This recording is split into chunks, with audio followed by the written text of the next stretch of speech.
आज आपण बनवणार आहोत साबुदाण्याची खिचडी.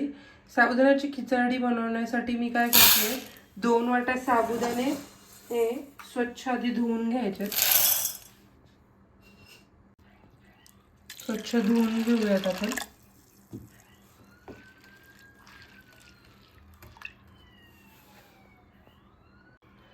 साबुदाणा स्वच्छ धुवून घेतलाय.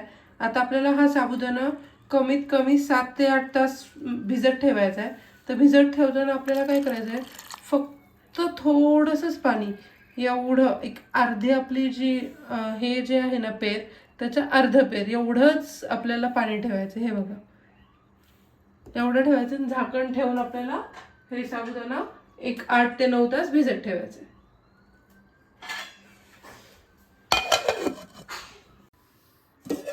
आपल्या साबुदाण्याला भिजून 8 ते 9 तास झाले. तुम्ही बघू शकता एकदम मस्त भिजले आपला साबुदाणा. आता आपण साबुदाण्याची खिचडी करायला घेऊया.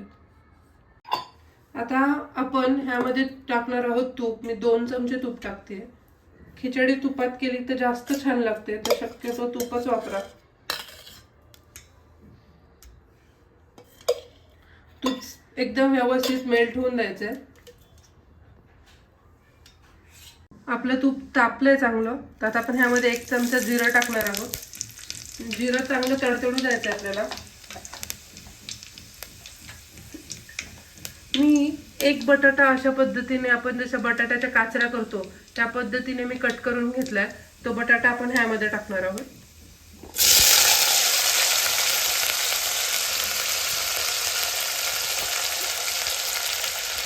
बटाटा आपल्याला चांगला एकदम व्यवस्थित शिजेपर्यंत शिजून द्यायचं. ह्यामध्ये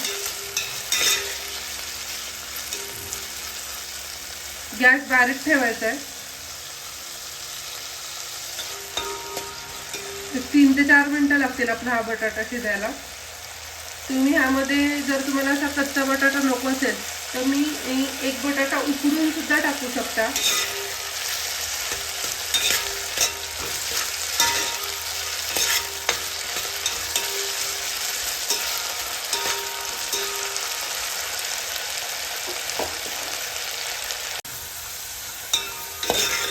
तुम्ही बघू शकता आपला बटाटा चांगला गोल्डन ब्राऊन होत चाललाय. 1-2 मिनिटं झाली ह्या बटाट्याला. अजून 1-2 मिनिटं आपल्याला चांगलं होऊन द्यायचं आहे.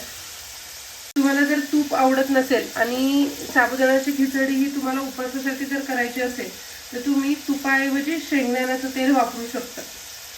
शेंगदाण्याच्या तेलामध्ये पण ही खिचडी छान होते, पण तुपामध्ये अजून जास्त चव त्यामध्ये हे येऊन जाते. बघू शकता आपला बटाटा एकदम व्यवस्थित शिजलाय. आता आपण ह्यामध्ये टाकायचे साबुदाणे जे आपण भिजवले ते.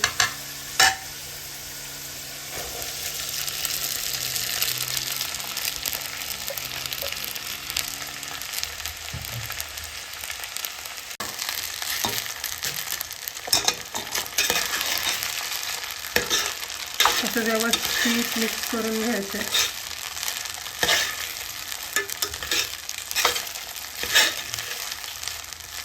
आता आपण ह्यामध्ये टाकायचं शेंगदाण्याचा कूट. 2 ते 3 चमचे शेंगदाण्याचा कूट टाकते. 3 चमचे टाकले मी शेंगदाण्याचा कूट आणि मिक्स करून घ्यायचं.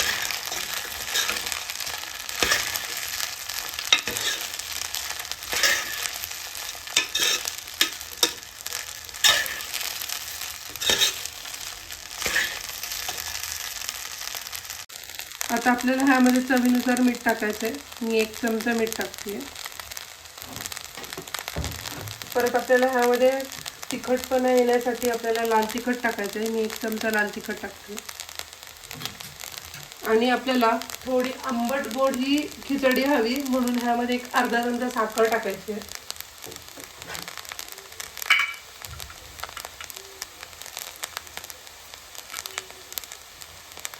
आणि व्यवस्थित हे आपले जे सर्व पदार्थ ते मिक्स करून घ्यायचे.